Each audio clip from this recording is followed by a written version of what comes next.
Hello जी, नमस्कार। मैं मोहित यादव स्वागत करता हूं आप सभी का हमारे अपने परिवार बीएससी विजन में। कैसे हो आप सब लोग? होपफुली आप बहुत अच्छे होंगे, बेहतर तरीके से आपकी स्टडी जारी रही होगी। चलिए कहाँ स्टार्ट करते हैं आज के लेक्चर को। और आज के लेक्चर में आप सभी को पता है कि अपन ने जेड प्राचल के ऊपर बात कर ली है। आज के लेक्चर में अपन दोनों प्राचल जो कि बच गए हैं, वाई प्राचल और एच प्राचल के ऊपर बात करेंगे। तो जैसा कि शुरुआत अपन एक मोटिवेशन कोट के साथ करते हैं, तो ध्यान से सुनना। एक मोटिवेशन कोट के साथ शुरुआत करेंगे और जो कि आपको ऊर्जावान बनाएगा, आपकी जो हिम्मत है उसको आगे बढ़ाएगा। तो ध्यान से सुनना। दो पंक्तियां हैं, बहुत ही अच्छी पंक्तियां हैं कि रख हौसला वह मंजिल भी आएगी, रख हौसला वह मंजिल भी आएगी, प्यासे के पास चलकर समुद्र भी आएगा, थकर ना बैठ ए मंजिल के मुसाफिर। एक दिन ऐसा आना है, मंजिल भी मिलेगी और मिलने का मजा भी आएगा। तो उस दिन का हमें इंतजार करना है और इंतजार में हमें सिर्फ और सिर्फ क्या करना है? कठिन परिश्रम, hard work, hard work, hard work. ठीक है। तो आप सभी को पता होगा कि अपन ने जेड प्राचल के ऊपर बात की थी और जेड प्राचल में कैसे अपन पैरामीटर्स को कैलकुलेट करते हैं, कैसे पैरामीटर्स निकालते हैं, इन सब चीजों के बारे में अपन ने बात की थी। आज के लेक्चर में मेरे भाई अपन बात करेंगे वाई प्राचल के ऊपर। और अगर आपने जेड प्राचल को अच्छी तरीके से समझा है, अच्छी तरीके से उसे जाना है, तो वाई प्राचल मैं बोल रहा हूं कि चुटकियों में क्लियर हो जाएगा। वाई प्राचल वैसे मेरे को बताने की भी जरूरत नहीं होनी चाहिए, आप खुद से किए होंगे। मुझे लगता है कि मैंने आपको कल बताया था कि वाई प्राचल आपको खुद से करना है। फिर भी अपना ये ह्यूमन नेचर है कि जब तक कोई काम हमें जोर दे करके ना बताया जाए, किसी काम पे जब तक जोर नहीं डाला जाए, तब तक वो काम होता नहीं है। तो इसलिए शायद मुझे बताना, मैं समझता हूँ कि जरूरी है, तो इसीलिए मैं स्टार्ट कर लेता हूँ। और अपन अब पढ़ने वाले हैं वाई प्राचल, जिसमें कोई भी अलग चीज अपन नहीं पढ़ेंगे, वही सेम चीजें रहने वाली है मेरे भाई। तो इसलिए ध्यान से समझना, जो चीजें आपने कल पढ़ी हैं वही चीजें अपन आज भी पढ़ेंगे। जिन चीजों के बारे में आपने कल जाना था, जिस प्रकार से अपन ने जेड प्राचल कैलकुलेट किए थे मेरे भाई, ठीक उसी प्रकार से वाई प्राचल भी कैलकुलेट कर लेंगे। बस फर्क है तो इतना सा कि वहां पे अपन को जो सर्किट था उसको ओपन करना पड़ा था, यहाँ पे अपन को क्या करना पड़ेगा मेरे भाई? शॉर्ट सर्किट करना पड़ेगा। और दूसरा फर्क क्या है मेरे भाई? एक दूसरा बड़ा फर्क ये है कि जो जेड पैरामीटर होता है उसके जस्ट अपोजिट अपना होता है वाई प्राचल या Y parameter, just opposite. Y प्राचल या वाई पैरामीटर की मैं बात करूं तो वो जस्ट इसके अपोजिट होता है। दूसरी चीज मैं बोल रहा हूं कि इसमें क्या होता है? अपना लघुपतित परिपथ होता है। कैसे होता है? थोड़ा बहुत आइडिया आपको लग गया होगा कल वाले में। यानी अपन बोलते हैं शॉर्ट सर्किट। ठीक है, अपन क्या बोलते हैं इसको? Short circuit. यानी शॉर्ट सर्किट यहाँ पे यूज में लिया जाता है। अब कैसे यूज में लिया जाता है, इसमें क्या क्या चीजें करनी है, सब कुछ चीजें मेरे भाई जानेंगे। ध्यान से पढ़ेंगे, ध्यान से समझेंगे, एक एक चीज को कवर अप करते हुए चलेंगे। आप बस थोड़ा बहुत डटे रहना, थोड़ा बहुत अपना माइंड लगाए रखना। अगर आपने जेड प्राचल समझा है, मैं समझता हूं कि आप पूर्ण रूप से परिपूर्ण हैं वाई प्राचल को समझने के लिए। मेरे भाई ध्यान से सुनना, वाई प्राचल जस्ट अपोजिट होता है। पहली बात, मेरे को एक बात बताओ, जस्ट अपन एक क्विक रिवीजन कर लेते हैं जेड प्राचल का। जेड प्राचल में मैंने जब इक्वेशन माना या इसकी जो डेफिनेशन थी वो क्या बोलती थी? इसकी डेफिनेशन ये बोलती थी कि अगर I1 I2 क्या हो? स्वतंत्र चर हो। I1 I2 क्या हो मेरे भाई? स्वतंत्र चर हो।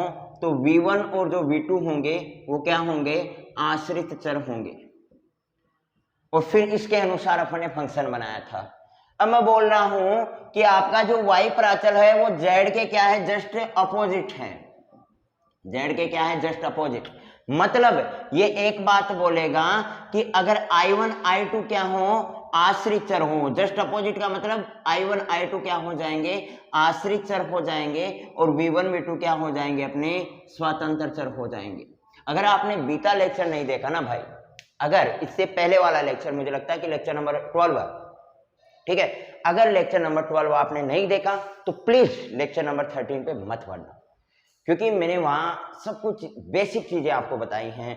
बेसिक से एक पूरा पैरामीटर्स का जो मेन कंसेप्ट निकल करके आ रहा था, उसको आपको कैसे समझना है, कैसे उन चीजों को आपको डेवलप करना है, कैसे चीजें आगे बढ़ेंगी, वो सब कुछ चीजें मैंने जेड प्राचल में क्लियर कराई हैं। क्यों, मैं इसका क्या कारण रहा, सब कुछ चीजें मैंने वहां बताई हैं। तो इसलिए पहले लेक्चर 12 देखना, उसके बाद लेक्चर 13 पे भरना, तो आपको पैरामीटर से संबंधित सब कुछ चीजें क्लियर हो जाएंगी। सुनना ध्यान से, I1 I2 आश्रित चर हो और V1 V2 स्वतंत्र चर हो, तो इस अवस्था में जो चतुर टर्मिनल जाल के प्राचल होंगे वो अपने होंगे वाई प्राचल। ठीक है, इस अवस्था में चतुर टर्मिनल जाल के जो प्राचल कहलाएंगे ना मेरे भाई, वो अपने कहलाएंगे वाई प्राचल। ठीक बात है यहां तक भाई? माइक में कोई इश्यू तो नहीं आ रहा ना? ओके, अभी कोई दिक्कत नहीं होगी। अब सुनना ध्यान से मेरे भाई, ध्यान से सुनना, एक एक चीजों को देखते हैं। अब यहां पे अपन ने ये सब कुछ चीजें जानी। मैं बोल रहा हूं कि I1 I2 आश्रित चर होंगे सर, V1 V2 स्वतंत्र होंगे, तो फंक्शन किस रूप में लेंगे? I1 I2 equal to upon function मानेंगे वो किसका होगा? V1 V2 का होगा। जो फंक्शन होगा वो होगा सर V1 और V2 का। और यहाँ पे I1 I2 अपन स्मॉल लेंगे, ये भी आपको पता है क्यों लेंगे, क्योंकि इसका डेरिवेशन करेंगे और बाद में अपन कैपिटल मानते हैं। तो ये स्मॉल I1 I2 ये दो फंक्शन हो गए, इक्वेशन फर्स्ट और सेकंड ये दो फंक्शन हो गए। क्या ये इस चीज की पालना कर रहे हैं? तो आप कहोगे बिल्कुल सर, कल आपने बताया कि मैं बोल रहा हूं कि V1 V2 के वैल्यू में मैं चेंज करूंगा तो अपने आप अपना I1 का वैल्यू भी चेंज होगा। मतलब ये क्या है? स्वतंत्र हैं, अपन खुद से इसका वैल्यू चेंज कर सकते हैं। और जैसे ही आप इनका वैल्यू चेंज करोगे, वैल्यू चेंज करेंगे V1 V2 की, और फर्क आपको नजर आएगा I1 I2 में। यहाँ पे भी आप V1 V2 की वैल्यू चेंज करोगे, I2 खुद ब खुद परिवर्तित हो जाएगा। मतलब I1 I2 क्या हो गए मेरे भाई? डिपेंडेंट हो गए। डिपेंडेंट हो गए किस पर?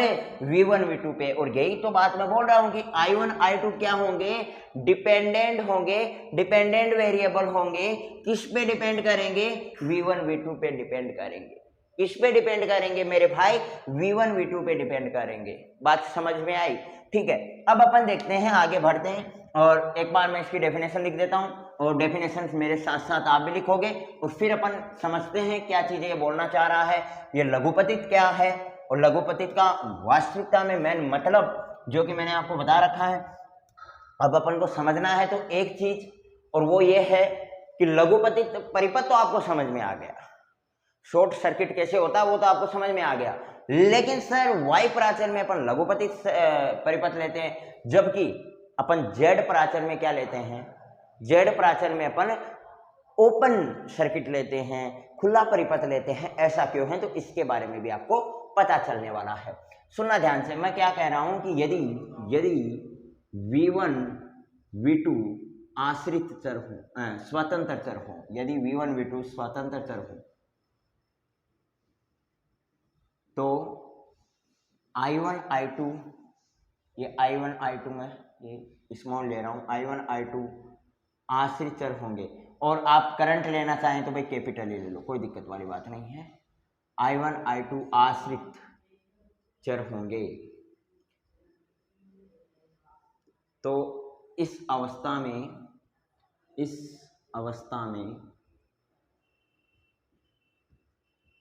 चतुर टर्मिनल जाल के प्राचल वाई प्राचल कहलाते हैं।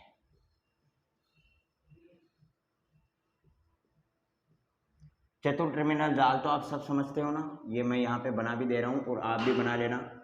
यहाँ से I1 प्रवेश कर रहा है, यहाँ से करंट I2 प्रवेश कर रहा है। इन दोनों सिरों पे जो वोल्टेज ड्रॉप हो रही है वो V2, इन दोनों सिरों पे जो वोल्टेज ड्रॉप हो रही है वो V1। और ये अपना कॉम्प्लेक्स नेटवर्क है, और इससे ही पूरे फंक्शन को अपन बोलते हैं 4 टर्मिनल नेटवर्क। ये अपना इनपुट पोर्ट हो गया, और ये अपना क्या हो गया? Output port. ये हो गया input port, output port, 4 terminal network. ये पूरा 4 टर्मिनल नेटवर्क मैंने आपको बता रखा है, तो इसमें आपको कोई दिक्कत आनी नहीं चाहिए मेरे भाई। मैं क्या बोल रहा हूं कि अगर आपके V1 V2 स्वतंत्र चर के रूप में हो, तो I1 I2 आश्रित चर होंगे। I1 I2 आश्रित चर होंगे, मतलब मैं बोल रहा हूं कि I1 I2 को ऐसे ले लें तो V1 V2 क्या होंगे? स्वतंत्र चर हो जाएंगे। और ये ध्यान रखना है सब कुछ चीजें मैं स्मॉल ले रहा हूँ। ये फंक्शन हो गया v1 और v2 का, ये इक्वेशन फर्स्ट दे दिया मैंने, ये इक्वेशन सेकंड दे दिया। जो डेफिनेशन बोलना चाह रही थी वैसा मैंने यहाँ पे लिख दिया कि i1 i2 आश्रित हो गए, v1 v2 स्वतंत्र हो गए। अब अपन क्या करते हैं, जैसा कि आपने जेड प्राचल में किया है, तो समीकरण 1 व 2 का संपूर्ण आंशिक अवकलन करने पर, संपूर्ण आंशिक अवकलन करने पर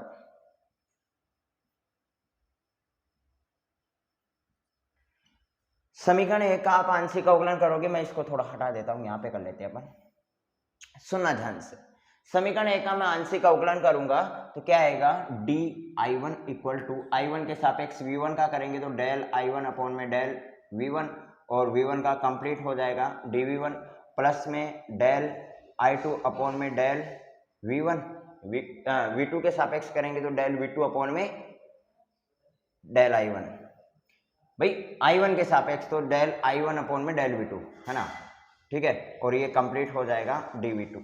ये इक्वेशन मैं दे दूं थर्ड, और इसका करोगे तो क्या हो जाएगा, di2 equal to del i2 upon में डेल v1 dv1 प्लस में डेल i2 अपॉन में डेल v2 dv2। ये इक्वेशन नंबर हो गई 4। यहां तक किसी को कोई डाउट नहीं होना चाहिए, ये सब कुछ अपन ने जेड प्राचल में की है, मैं बाकी फटाफट करवा रहा हूं। अब जैसा कि अपन इन सब फंक्शन को कुछ मानते हैं, जैसे di1 वाले को क्या मान लेंगे अपन, कैपिटल I1 मान लेंगे, di2 वाले फंक्शन को कैपिटल I2 मान लेंगे, dv1 वाले फंक्शन को अपन क्या मान लेंगे, कैपिटल v1, और dv2 वाले फंक्शन को अपन मान लेंगे कैपिटल v2।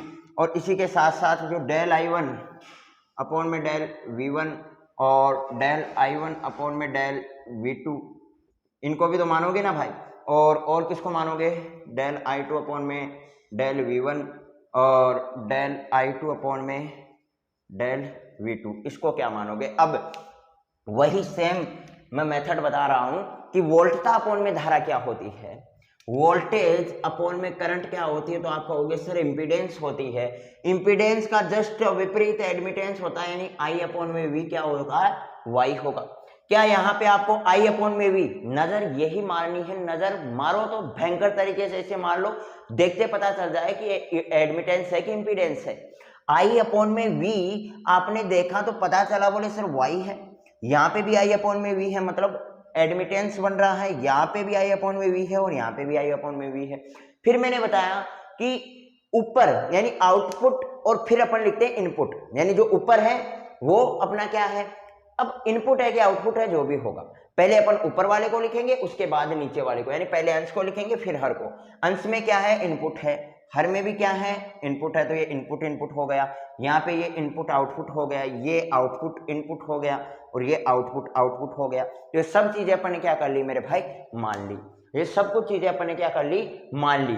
और इन सब कुछ चीजों को मानने के बाद क्या आप कहाँ पे रखोगे, कहाँ पे रखोगे भाई, इन जो सब कुछ चीजें आपने मानी हैं इन सब कुछ चीजों को कहाँ पे रखोगे, तो समीकरण 3 और 4 में यहाँ पे जो वैल्यूज इसकी मानी है वो आप पुटअप कर लोगे। समीकरण 3 और 4 में अपन क्या कर लेंगे, पुटअप कर लेंगे। तो करो भाई, समीकरण 3 और 4 से देखते हैं, वही तो करेंगे, मैं ये हटा दे रहा हूँ, अभी कोई काम का नहीं है।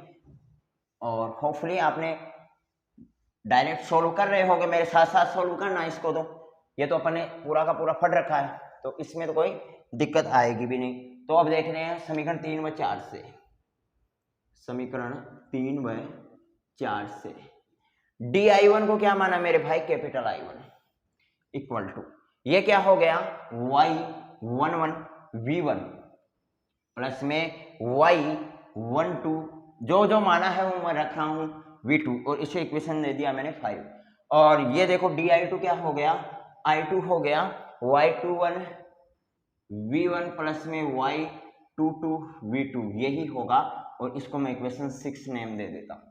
यहां तक कोई दिक्कत कोई परेशानी नहीं होनी चाहिए। अब अपन क्या करेंगे, यहां से मेरे भाई एक बार इसको 0 बनाएंगे तो अपन को दो वैल्यूज मिल जाएंगी, और एक बार इस वाले पार्ट को 0 बनाएंगे तो दोनों वैल्यूज मिल जाएगी। मतलब सीधी सी बात यहाँ पे ये है कि y प्राचल अब अपने हित में है। अब अपन y प्राचल को कैलकुलेट कर सकते हैं, y11, y12, y21 और y22, इन चार का वैल्यू आपको कैलकुलेट करना है। वो कैसे करना है मेरे भाई, बात वोल्टेज की हो रही है।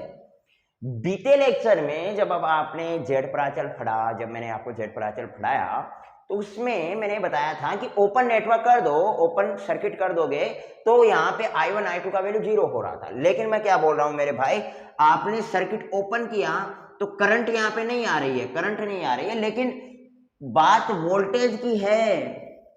और वोल्टेज क्या होता है, पोटेंशियल डिफरेंस। वोल्टेज होता है वास्तविकता में पोटेंशियल डिफरेंस, यानी दो सिरों के बीच का डिफरेंस। यानी वोल्टेज कहां पे होता है, इन दोनों पॉइंट्स के बीच में।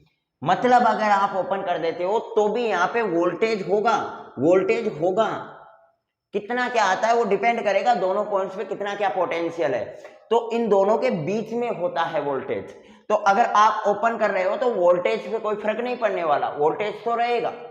तो फिर क्या करें सर, तो फिर अपन को यहाँ पे मैंने बताया था कि आपको वोल्टेज को अगर 0 करना है तो आपको क्या कर देना है, शॉर्ट सर्किट कर देना। डायरेक्ट वायर लगा दोगे, डायरेक्ट वायर लगा दोगे तो यहाँ पे कुछ बचेगा ही नहीं भाई, पूरा डब्बा पैक है। और अपन जानते हैं कि कोई भी दो वायर हैं, दो पॉइंटों के बीच का डिफरेंस। अब यहाँ पे अगर आपने डायरेक्ट वायर जोड़ दिया तो डिफरेंस बचेगा कहाँ, मतलब यहाँ पे वोल्टेज 0 हो जाएगा। और इसीलिए अब आप डायरेक्ट वायर जोड़ रहे हो इसमें, तो ये क्या हो जाएगा, डायरेक्ट शॉर्ट सर्किट हो जाएगा। आपने कोई रेजिस्टेंस तो लगाया नहीं है, डायरेक्ट आपने वायर जोड़ा है, मतलब ये क्या हो जाएगा, ये कंडीशन कहलाएगी शॉर्ट सर्किट वाली। और इसीलिए अपन कहते हैं कि वाई प्राचल होता है वो लघुपतित परिपथ में काम में आता है, या वाई प्राचल में लघुपतित परिपथ काम में लिया जाता है। मेरी बात समझ में आई, क्योंकि पोटेंशियल डिफरेंस होता है वोल्टेज, और यहाँ पे अपने पास जो खेल खेलना है वो वोल्टेज के बीच खेलना है, क्योंकि करंट तो आपको नजर भी नहीं आ रही। अपन को 0 बनाना है तो वोल्टेज को बनाना है, क्योंकि करंट तो आपको नजर भी नहीं आ रही, तो वोल्टेज को बनाना है, इसलिए अपन करते हैं शॉर्ट सर्किट। बात समझ में आई। अब देखो अपन क्या करते हैं, तो अब करने को कुछ है नहीं, वैसे सीधा वैल्यू पुटअप कर देते हैं।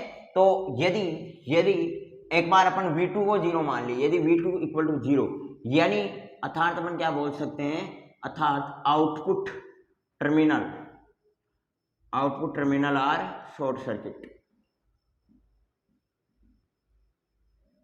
यानी जो आपका निर्गत सिरा है उसको अपन ने लघुपतित कर दिया, निर्गत सिरे को लघुपतित कर दिया। भाई निर्गत सिरे को ही तो 0 बना रहे हो, आउटपुट पे वोल्टेज 0 ले रहे हो। अब आउटपुट पे वोल्टेज 0 लेोगे मतलब आउटपुट वाले को लघुपतित बनाओगे ना भाई, तभी तो वो 0 बनेगा। तो अपन क्या कर दिया, आउटपुट टर्मिनल को क्या कर दिया मेरे भाई, शॉर्ट सर्किट कर दिया। अब शॉर्ट सर्किट कर दिया तो समीकरण 5 से देखो, मैं क्या बोल रहा हूं, समीकरण 5 से देखो, समीकरण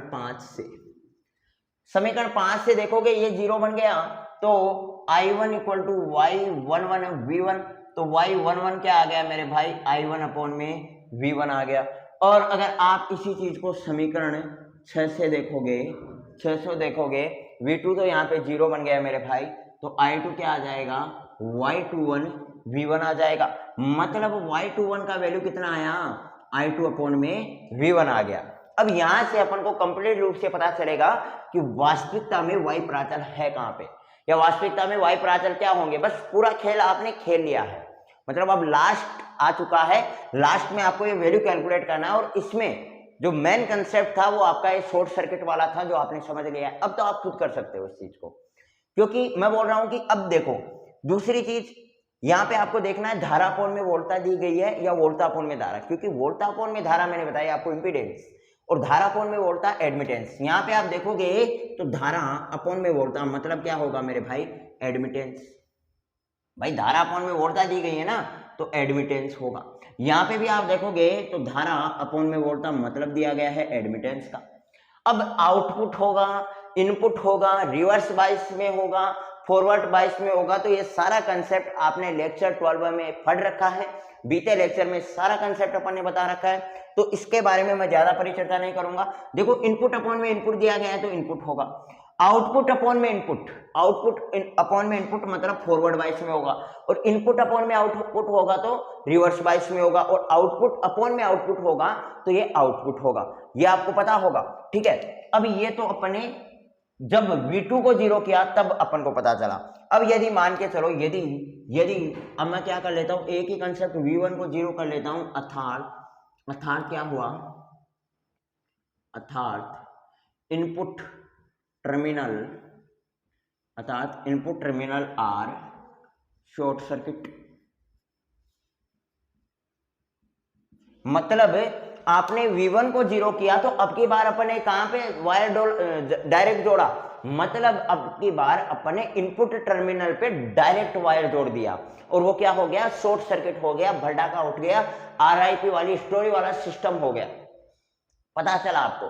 क्योंकि आप एक बात बताओ, आप प्लग से डायरेक्ट प्लग से दो वायर आपने प्लग से जोड़ लिए, और अब आपने यहाँ पे क्या किया, इसमें क्या कंसेप्ट हुआ, देखना ध्यान से सुनना, अक्सर फिर भी अपन कंफ्यूज रहेंगे।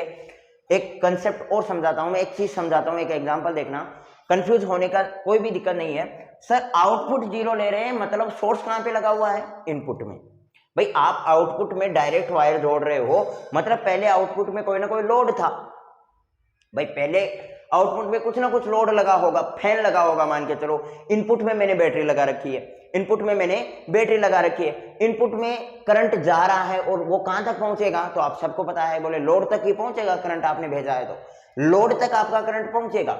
मैं बोल रहा हूं लोड पे मैंने कबाड़ा कर दिया आपकी बात, और कबाड़ा क्या किया कि जो भी कोई फैन वैन जो भी कोई लोड लगा था ना, उसको तो मैंने हटा दिया, या फिर वो खुला भी था तो मैंने डायरेक्ट वायर जोड़ दिया। अब डायरेक्ट वायर जोड़ दिया, आपने प्लग से करंट भेजा और मैंने वहां पे डायरेक्ट उसको डब्बा पैक कर दिया। अब डब्बा पैक कर दिया तो शॉर्ट सर्किट ही होएगा ना भाई, अरे भाई अपने डब्बा पैक किया तो शॉर्ट सर्किट हो जाएगा, तो आउटपुट में शॉर्ट सर्किट होगा, मतलब आउटपुट पे वोल्टेज नहीं होगा, करंट तो जाएगा, शॉर्ट सर्किट में भी करंट जाएगा तभी तो शॉर्ट सर्किट होगा, लेकिन वोल्टेज क्या हो जाएगी, क्योंकि वोल्टेज डिफरेंस ही नहीं होगा, दो पॉइंट्स के बीच में कोई डिफरेंस नहीं होगा, तो पोटेंशियल डिफरेंस नहीं होगा तो वोल्टेज अपने आप क्या हो जाएगा, जीरो हो जाएगा। अब की बार अपन ने इनपुट को जीरो किया है, मतलब सोर्स कहां पे लगा हुआ है, आउटपुट वाले टर्मिनल पे अपन ने सोर्स जोड़ रखा है, इनपुट वाले टर्मिनल में अपन ने डायरेक्ट वायर जोड़ दिया। अब डायरेक्ट वायर जोड़ दिया तो क्या हो जाएगा, शॉर्ट सर्किट हो जाएगा, और शॉर्ट सर्किट होने का मतलब वहां पे जो पोटेंशियल डिफरेंस होगा वो विल भी क्या होगा, जीरो होगा। अब पोटेंशियल डिफरेंस जीरो होने का मतलब वोल्टेज क्या हो गया, जीरो हो गया। अब देखना V1 आप जीरो कर रहे हो तो समीकरण 5 से, अब मैं बार बार नहीं लिखूंगा लेकिन चलो लिख देते हैं, समीकरण 5 से देखते हैं। समीकरण 5 से आपने V1 को जीरो किया तो समीकरण 5 में देखोगे V1 वाला जीरो हो गया, तो यहाँ पे देखोगे Y12 क्या आ जाएगा, Y12 आ जाएगा I1 अपॉन में V2, Y12 आ गया I1 अपॉन में V2, और आपने किया समीकरण 6 में, समीकरण 6 से, और समीकरण 6 से आप देखोगे मेरे भाई, आपने V1 को तो जीरो बना दिया, तो Y22 का वैल्यू आएगा, और Y22 का वैल्यू आएगा I2 अपॉन में V2। अब सुनना ध्यान से, वही चीज क्या देखना अपन को, I अपॉन में V दिया गया, मतलब क्या है, ये एडमिटेंस है, I अपॉन में V दिया गया है, मतलब क्या है, एडमिटेंस है। अब इनपुट आउटपुट का क्या चक्कर है, देखो इनपुट अपॉन में आउटपुट दिया गया है, मतलब बाइस कौन सी होगी भाई, रिवर्स बाइस होगी, जो अपनी पश्चे बाइस, अपन रिवर्स बाइस को क्या बोलते हैं, पश्चे, ठीक है, तो यहाँ पे पश्चे प्रवेशता होगी, कौन सी प्रवेशता होगी, पश्चे प्रवेशता होगी, जो बाइसिंग है वो रिवर्स बाइसिंग है, यानी पश्चे प्रवेशता हो गई, और आउटपुट अपॉन में आउटपुट दिया गया है तो क्या हो गई, यहाँ पे आउटपुट एडमिटेंस यानी निर्गत प्रवेशता यहाँ पे हो गई। होपफुली ये चारों चीजें आपको आ गई, ये अपने जो चार मान आए आपके Y11, Y12, Y21, Y22, ये जो चार मान आपके आए ना, वो किसके वैल्यू हो गए, अपने Y प्राचल के वैल्यू हो गए। अब ये तो हो गए आपके जो YI आया, YF आया, YR आया, YO आया, ये तो चारों क्या हो गए, Y प्राचल हो गए, और इन मानों को आप जैसे इन दो समीकरणों में चिपका दोगे तो वो दोनों समीकरण क्या हो जाएंगे मेरे भाई, Y प्राचल इक्वेशन हो जाएंगी, Y पैरामीटर्स इक्वेशन हो जाएंगी। तो बस क्या करते हैं अपन, डायरेक्ट इक्वेशन में चिपका देते हैं, और आपको देखने से पता चल रहा होगा कि सिर्फ फर्क है तो अपना Y का ही है, मेन फर्क है वो Y का है, जहां पे V1 था वहां पे I1 आ गया, और जहां पे I1 था वहां पे V1 आ गया, मतलब सब कुछ पलट गया है। अचानक से सब कुछ क्या हो गया, पलट गया। जो जेड प्राचल, जेड पैरामीटर्स आपने देखा था उससे जस्ट अपोजिट हो गया। तो मेरे भाई I1 इक्वल टू क्या हो जाएगा, मैं सारे मान पुटअप कर देता हूं। उपरोक्त मान शमी 5 व 6 में रखने पर तो समीकरण 5 व 6 में मैं उपरोक्त मान रख देता हूं। तो I1 तो क्या आ जाएगा, YI V1 प्लस में YR V2, ये समीकरण ए दे देता हूं। और I2 क्या आ जाएगा, YF V1 प्लस में YO V2, ये समीकरण बी हो गया। भाई यहाँ पे देख लो, Y12 का है YR, तो Y12 का YR हो गया, Y22 का YO हो गया। सारा मान मैंने पुटअप कर दिया है और ये आपका Y प्राचल समीकरण आ गया। यहाँ पे लिख भी देते हैं कि समीकरण A व B Y प्राचल समीकरण तथा YI, YR, YF, YO ये क्या कहलाते हैं, Y प्राचल कहलाते हैं। एक बार इसका जल्दी से आप स्क्रीनशॉट लें, फिर अपन एक अपना पैरामीटर बच गया H पैरामीटर, उसके बारे में देखते हैं।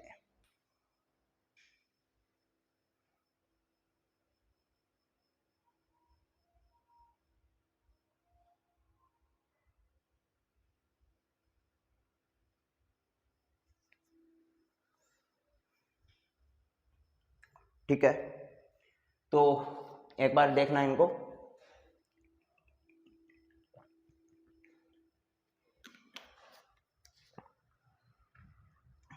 चलेगा। अब H पैरामीटर्स के ऊपर अपन आगे बढ़ते हैं। और H पैरामीटर्स में मैंने क्या बताया था आपको, हाइब्रिड होता है, मतलब कुछ पार्ट अपना इम्पीडेंस का होगा और कुछ पार्ट अपना एडमिटेंस का होगा, जिसको बस अब फटाफट अपन को सोल्व करना है। कुछ भी नहीं है उसमें, वो इन दोनों से मिलकर के बना हुआ है। और अगर दोनों कंसेप्ट अपन को आते हैं तो H प्राचल में अपन को कोई दिक्कत नहीं आएगी। तो मैं अब हर एक चीज वहां पे नहीं बताऊंगा H प्राचल में, क्योंकि बहुत कुछ चीजें अपन ने यहाँ पे फट रखी है। अब देखो अपन बात कर लेते हैं H प्राचल की, H पैरामीटर की, जिसको अपन बोलते हैं हाइब्रिड पैरामीटर। यानी इसमें बोथ का मतलब इसमें लघुपतित परिपथ भी काम में आएगा और खुला परिपथ भी काम में आएगा। अब देखो मैंने हाइब्रिड में आपको वो बाजरा वाला एग्जांपल दिया था। हाइब्रिड में अपन ने एक एग्जांपल देखा था और बाजरे वाला एग्जांपल अपन ने देखा था। बोले कुछ बाजरा जिसमें केवल और केवल कड़ब होती है, मतलब केवल और केवल तना उसका ऊपर बढ़ता है। कुछ बाजरा ऐसा होता है जिसमें केवल और केवल सीटे ज्यादा होते हैं, मतलब उससे बाजरा ज्यादा उत्पादित होता है।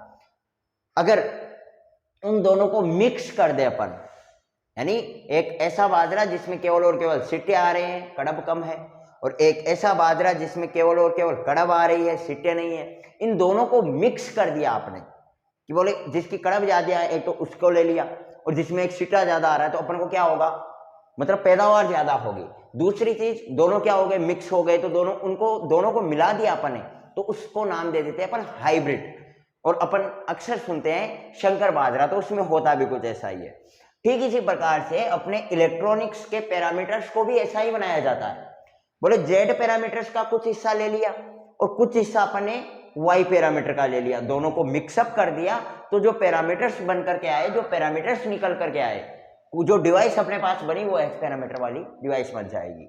अब देखो इसमें कब कौन सा तो इंपीडेंस वाला पार्ट लेते हैं और कौन सा एडमिटेंस। देखो सबसे पहले अपन ने जेड प्राचल पढ़ा है, फिर अपन ने वाई प्राचल पढ़ा है, तो जेड पैरामीटर का पहले वाला हिस्सा तो जेड पैरामीटर का ले लेते हैं और दूसरे वाला हिस्सा वाई पैरामीटर का। कैसे, ध्यान से सुनना। जेड पैरामीटर में आपने एक चीज पढ़ी कि V1 और V2 आश्रित चर होते हैं, यही तो पढ़ा अपन ने।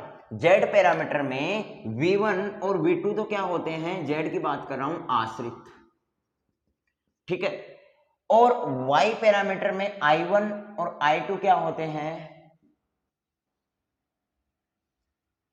आश्रित होते हैं, ठीक है। Y में I1 I2 आश्रित होते हैं और इसमें V1 V2 आश्रित होते हैं। तो अपन क्या करेंगे, Z वाले का तो V1 ले लेंगे, Y वाले का नीचे वाला, यानी z वाले का तो ऊपर वाला ले लिया, y वाले का नीचे वाला, यानी v1 और i2 इस प्रकार से ले लेते हैं। और इन दोनों को किसके रूप में ले लेंगे? आश्रित चर के रूप में, आश्रित चर के रूप में।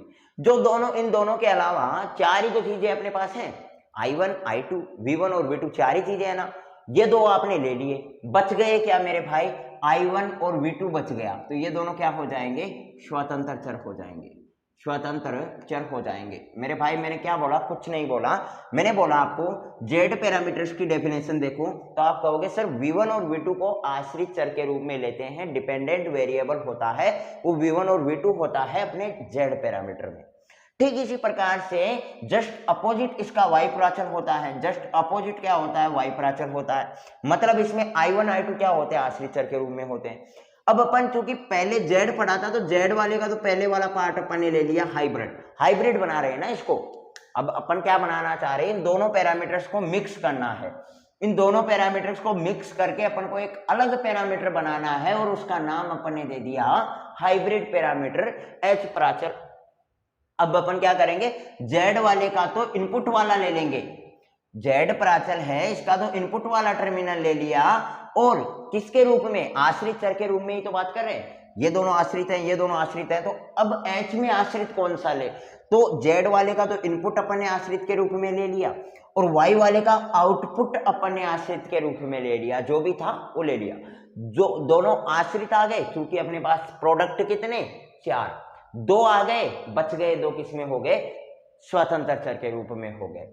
ठीक है, बच गए वो दोनों क्या होंगे? स्वतंत्र चर के रूप में हो गए। इंडिपेंडेंट जो वेरिएबल हैं वो क्या हो गए? अपने i1 और v2 हो गए। यहां तक कोई दिक्कत नहीं होनी चाहिए। तो इसका डेफिनेशन आपके सामने है, डेफिनेशन क्या होगा? आपके सामने ही होगा कि यदि v1 i2 आश्रित चर के रूप में हो, यदि v1 i2 ये तो आश्रित चर है, ठीक है, और दोबारा लिख देता हूं मैं, v1 i2 और i1 v2 ये क्या हो जाएंगे? स्वतंत्र। तो इसको ऐसे लिख दो, यदि i1 व v2 स्वतंत्र चर के रूप में हो,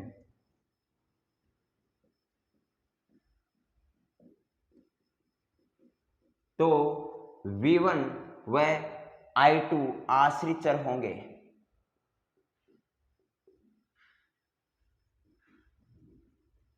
v1 व i2 क्या होंगे? आश्रित चर होंगे। तो इस अवस्था में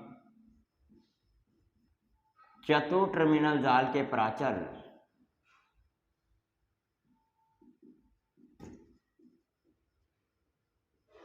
h प्राचल कहलाते हैं।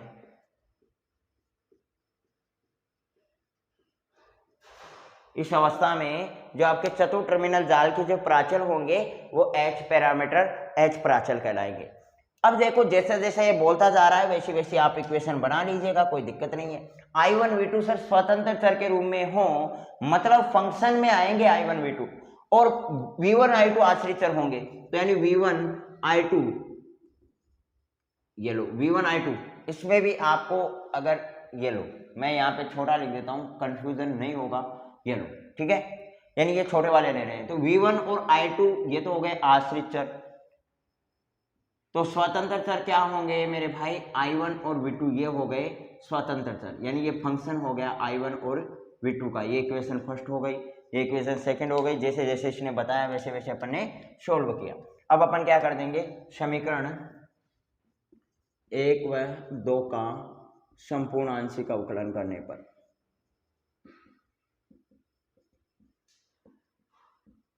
तो संपूर्ण आपने आंशिक अवकलन किया तो ये क्या आ जाएगा मेरे भाई? dv1 इक्वल टू क्या आ जाएगा? डेल v1 अपॉन में डेल i1 और di1 प्लस में डेल v1 अपॉन में डेल v2, और ये हो गया dv2, और ये इक्वेशन आ गई 3। और आप इक्वेशन 2 का संपूर्ण आंशिक अवकलन करोगे मेरे भाई, di2 वो क्या आएगा? डेल i2 अपॉन में डेल i1, और ये आ जाएगा di1 प्लस में डेल i2 अपॉन में डेल v2, और ये आ गया dv2, ये इक्वेशन 4 हो गया। अब वही चीज अपन को लेट करना है। लेट किसको करोगे, dv1 को आपने लेट कर लिया, dv1 को आपने मान लिया कैपिटल V1, di2 को आपने मान लिया कैपिटल I2, फिर और क्या बच गया सर, di1 को मान लिया कैपिटल I1 और dv2 को मान लिया कैपिटल V2। ये 4 फंक्शन, बाकी 4 फंक्शन और बच गए, तो इनको और लेट कर लो। डेल V1 अपॉन में डेल I1 बच गया एक, तो डेल I2 अपॉन में डेल, यहाँ तक तो शायद नजर नहीं आएगा, मैं यहाँ तक इसको इधर ही लेट कर लेते हैं, ठीक है। यहाँ पे कोशिश करते हैं, डेल V1 अपॉन में del I1, del V1 upon में del V2, del I2 upon में डेल I1 और डेल I2 अपॉन में डेल V2। अब यहाँ पे बात ये आती है कि V और Z इन दोनों को मिक्स करके आपने H बनाया है, तो सीधी सी बात है यहाँ पे वोल्टेज, धारा वोल्टेज कुछ नहीं देखना है, सीधी सी बात है यहाँ पे बनेगा तो H पैरामीटर, क्योंकि आपने दोनों को मिक्स कर रखा है। अब आप यहाँ पे देखोगे सब में मिक्सअप आएगा, सब में क्या आएगा, मिक्सअप आएगा, तो ये यहाँ पे बनेगा H पैरामीटर। चारों में क्या बनने वाला है भाई, H पैरामीटर बनेगा। ऊपर 1 1 तो ये 1 1 हो गया, ऊपर 1 और फिर ये 2 हो गया, ये 2 1 हो गया और ये क्या हो गया 2 2 हो गया, तो ये H पैरामीटर अपने मान लिए। अब उपरोक्त वैल्यू को समीकरण 3 और 4 में पुटअप करा देंगे, तो समीकरण 3 व 4 से आप देखोगे तो समीकरण 3 और 4 से क्या मिलेगा, V1 equal to H11 I1 plus में H12 V2, ये समीकरण 5 हो गया, और I2 इक्वल टू क्या बनेगा H21 I1 प्लस में H22 V2, ये इक्वेशन 6 हो गई। इक्वेशन 5 और 6 में आपको H11, H12, H21 और H22 इन चारों का वैल्यू कैलकुलेट करना है। कैसे करोगे, अब देखो वोल्टेज जहां पे पता चले आपको कि जहां पे वोल्टेज आ रहा है, वोल्टेज को जीरो बनाने के लिए आपको करना है शॉर्ट सर्किट, धारा को जीरो बनाने के लिए आपको करना है सर्किट को ओपन, यानी ओपन सर्किट। भाई धारा को आपको जीरो बनाना है तो वायर को कट कर देंगे, वोल्टेज को जीरो बनाना है तो दोनों वायरों को भिड़ा देंगे, तो अपने आप जीरो हो जाएगी। न्यूट्रल को और फेस को दोनों को भिड़ाओगे तो वोल्टेज जीरो हो जाएगी, भड़ाके उठेंगे, शॉर्ट सर्किट हो जाएगा, RIP वाली स्टोरी लग जाएगी। और अगर आपको करंट को जीरो बनाना है, अगर आपको किसी सर्किट में करंट जीरो चाहिए, तो बीच में प्लस से काट दिया, करंट कहां से जाएगा, प्लस से काट दिया तो करंट कहां से जाएगा, तो वही है, अपन को करंट को जीरो बनाना है तो सर्किट को ओपन कर देंगे, वोल्टेज को जीरो बनाना है तो दोनों जो वायर्स हैं, दोनों वायर्स के सिरों को भिड़ा देंगे, ठीक है।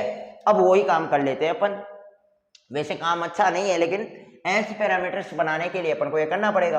अब देखते हैं, तो इसको मैं हटा दे रहा हूं, अब ये कोई काम का नहीं है, और यहाँ पे अपन लिख लेते हैं सब कुछ चीजें, और इसको भी मैं डेफिनेशन को हटा दे रहा हूँ, क्योंकि अब ये सब कुछ चीजें अपन ने सोल्व कर ली है तो कोई दिक्कत नहीं आएगी। अब सुनना ध्यान से भाई, 2 मिनट और देख लेना, फिर अपन लेक्चर को खत्म करेंगे, बस यही है। H पैरामीटर्स में कुछ है नहीं वैसे। अब मैं क्या कर लेता हूं, एक बार I1 को जीरो बना दूं, यदि I1 इक्वल टू जीरो और करंट जीरो बन रहा है, अर्थात input terminal R short circuit, input terminal R क्या है, शॉर्ट सर्किट है। इनपुट टर्मिनल को अपने क्या कर दिया मेरे भाई, शॉर्ट सर्किट कर दिया, तो समीकरण 5 से देखो क्या आएगा, समीकरण 5 से I1 को जीरो बना दिया तो H12 का वैल्यू प्राप्त होगा, और वो प्राप्त होगा V1 अपॉन में V2। ठीक इसी प्रकार से आप समीकरण 6 से देखो, समीकरण 6 में आपने I1 को जीरो बना दिया तो H22 का वैल्यू मिलेगा, और वो कितना मिलेगा मेरे भाई, I2 अपॉन में V2 मिलेगा। अब I1 को आपने जीरो बना दिया, 2 वैल्यू आपको मिल चुकी है। अब अपन क्या करेंगे, V2 को जीरो बनाएंगे, 2 वैल्यू वहां से मिलेगी, तो यदि V2 इक्वल टू जीरो, और V2 को जीरो होने के लिए मतलब क्या करना पड़ेगा आपको, शॉर्ट सर्किट करना पड़ेगा, यानी V2 है आउटपुट टर्मिनल, भाई V2 तो अपना आउटपुट टर्मिनल है ना, तो आउटपुट टर्मिनल R, ये सॉरी यहाँ पे तो ओपन करें ना, करंट में तो आपने ओपन किया है, ओपन सर्किट, और R शॉर्ट सर्किट। आपने शॉर्ट सर्किट कर दिया, V2 को जीरो बना दिया, तो अब समीकरण 5 से देखो क्या वैल्यू आया, समीकरण 5 से वैल्यू आया क्या आया मेरे भाई, ध्यान से सुनना। V2 को आपने 0 बनाया है तो H11 आया और वो आया V1 अपॉन में I1। और समीकरण 6 से देख लो, समीकरण 6 से आप देखोगे तो H21 का वैल्यू आएगा वो I2 अपॉन में I1। अब आप सभी को पता है पैरामीटर्स हाइब्रिड है तो सब में वैल्यू क्या बनने वाली है, H। अब ये मत देखना यहाँ पे वोल्टेज अपॉन में धारा, धारा अपॉन में वोल्टेज, क्योंकि आपको सबको पता है, क्योंकि अपन बात करें हाइब्रिड पैरामीटर्स की, वोल्टेज मिलेगा, वोल्टेज धारा भी मिलेगी, धारा वोल्टेज भी मिलेगा, तो ये सब कुछ चीजें मिक्सअप होके आएंगे, मतलब हाइब्रिड बनाएंगे। अब बात मेन मुद्दा आपके यहाँ पे है इनपुट आउटपुट में, यानी इनपुट अपॉन में आउटपुट क्या होता है, रिवर्स बाइस। आउटपुट अपॉन में आउटपुट आउटपुट, इनपुट अपॉन में इनपुट इनपुट, आउटपुट अपॉन में इनपुट फॉरवर्ड बाइस। बस अब ये सारा मान है उपरोक्त मान, और समीकरण किस में रख दोगे, समीकरण 5 और 6 में रख दोगे तो आपके पास वैल्यू मिल जाएगी। तो मैं यहाँ पे डायरेक्ट लिख देता हूँ समीकरण 5 व 6 से, समीकरण 5 से देखोगे मेरे भाई तो V1 क्या हो जाएगा, H11 मतलब HI I1 प्लस में H12 कहाँ पे है, ये रहा, तो R और V2 ये इक्वेशन आ गई ए, और I2 आप देखोगे वो क्या आ गया, HF I1 प्लस में HO V2, ये समीकरण B। तो यहां से क्या आ जाएगा, इन दोनों समीकरणों से क्या निष्कर्ष निकलेगा, वो निष्कर्ष ये निकलेगा कि समीकरण A व B, यहां पे मैं लिख देता हूं समीकरण A व B H प्राचल समीकरण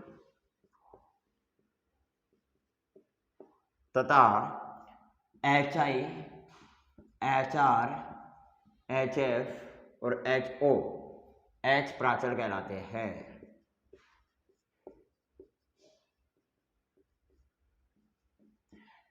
होपफुली तीनों पैरामीटर्स में आपको कोई कंफ्यूजन नहीं होगा। Z प्राचल आपने पढ़ लिया, Y पढ़ लिया, H पढ़ लिया, तीनों को डिटेल से मैंने बता दिया है, किसी भी चीज को छोड़ा नहीं है। अब आपको एक बार रिवाइज करना है, कोई भी इसमें भारी भरकम वाली चीज नहीं है, कोई भी भयंकर कंसेप्ट इसमें नहीं है। अब आपको एक काम करना है, अगर आप लेक्चर 14 देखने के लिए आओ तो उससे पहले तभी आना जब आपको ये तीनों पैरामीटर्स क्लियर हो, क्योंकि नेक्स्ट लेक्चर में अपन बात करेंगे इनके ऊपर आधारित न्यूमेरिकल क्वेश्चंस के ऊपर। जितने भी न्यूमेरिकल क्वेश्चंस अपने पैरामीटर्स से बने हैं, Z से बने हो, Y से बने हो, H से बने हो, एक दो लेक्चर अपन इनके न्यूमेरिकल्स पे रखेंगे, क्योंकि अगला पैरामीटर्स पूछ सकता है और अगला इससे न्यूमेरिकल्स भी पूछ सकता है, वो अगले के माइंड के ऊपर डिपेंड करता है। तो अपन को कहीं पे भी कुछ भी छोड़ना नहीं है, सीधी सी बात ये है, कहीं पे भी अपन कुछ छोड़ेंगे नहीं, ठीक है। तो अपन को अब जब भी आप आगे आओ तो इन तीनों को एक बार पढ़ के आना, फिर आपके न्यूमेरिकल्स क्वेश्चन ही फटाफट फर्राटे के साथ क्लियर होंगे। और 2-3 लेक्चर के बाद में अपन इनके रिलेशन के ऊपर जानेंगे, और इनके रिलेशन होने के बाद आपको थोड़ा ये मतलब लगने लगेगा, थोड़ा फील होने लगेगा कि चैप्टर अपने चरम सीमा पे है। इनके रिलेशन खत्म होने के बाद मैं बोल रहा हूं आपका चैप्टर चरम सीमा पे होगा। कुछ एक टॉपिक्स बचेंगे, 1-2 टॉपिक्स और बचेंगे, उन टॉपिक्स को क्लियर करने के बाद अपन इस चैप्टर को सल्टा देंगे। मतलब मैंने पहले ही भी बताया था कि लगभग 30 लेक्चर लगेंगे, 13 लेक्चर हो चुके हैं, और अभी भी ये लेकर के चलता है कि लगभग 10 से 12 लेक्चर अपन ले सकते हैं। इसमें न्यूमेरिकल्स देख सकते हैं, सर्किट एनालिसिस की बात करें मैं चैप्टर फर्स्ट की, चैप्टर सेकंड में भी 10-12 लेक्चर है, लेकिन चैप्टर सेकंड को अपन नहीं देखेंगे, क्योंकि चैप्टर फर्स्ट से कंप्लीटली आपको डेढ़ क्वेश्चन मिल जाएगा, 1 से लेकर के 1.5 क्वेश्चन मिलेगा। तो अपन को चैप्टर सेकंड के ऊपर बाद में बढ़ेंगे अगर अपने पास टाइम रहता है तो, वरना फिर अपन अगली यूनिट स्टार्ट करेंगे जो ट्रांजिस्टर की है, या तो अपन ट्रांजिस्टर वाली स्टार्ट कर लेंगे या फिर अपनी एम्पलीफायर वाली यूनिट स्टार्ट कर लेंगे। और 4th यूनिट है वो 4 ही दिन की है। 4th यूनिट में अपने जो फर्स्ट ईयर में पढ़ा था बुलन अलजेब्रा, वो वाला सिस्टम है, और दूसरी जो आपने 12th क्लास में पढ़े थे gate, or gate, and gate, nor gate, तो वो गेट वगैरह है। और उसके साथ साथ एक चैप्टर और चलता है ऑसिलेटर का, जो कुछ अलग है और वही मेन मुद्दा है उसमें सोल्व करने का, तो वो ऑसिलेटर हैं 3-4, उनको जान लेंगे। तो आपकी 4th यूनिट में बोल रहा हूँ कि 5 से 6 दिन में आपकी क्लियर हो जाएगी। आगे वाली यूनिट छोटी है, मेन यूनिट अपनी फर्स्ट है जो सर्किट एनालिसिस की है, और इसे ही अपन को थोड़ा समय देना है, इसमें एक्शन नंबर करते हैं, तो इसको अपन ढंग से तैयार करेंगे, ठीक है। मिलते हैं नेक्स्ट क्लास में, तब तक के लिए हंसते रहेगा, मुस्कुराते रहेगा, अपनी फिजिक्स को दमदार बनाने का प्रयास करते रहेगा। Bye bye, have a nice day.